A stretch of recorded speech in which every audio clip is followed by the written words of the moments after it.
तौर पर रसोइये की जो मांग है सभी मांगों को हम लोग पूरा करने का प्रयास करेंगे। यहाँ पे आपको का साथ क्या मिलना चाहिए। आप लोगों को उम्मीद है कि साल में एक बार साली और जवान लोग हैं उनको शॉर्ट पैंट मिलना चाहिए।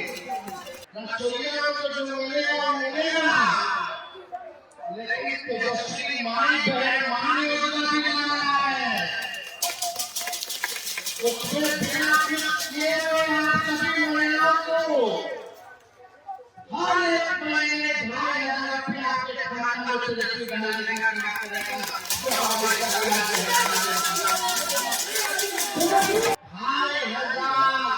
रुपया हर महीने सीधे खाता में आप लोगों के जाने का काम करवाएंगे।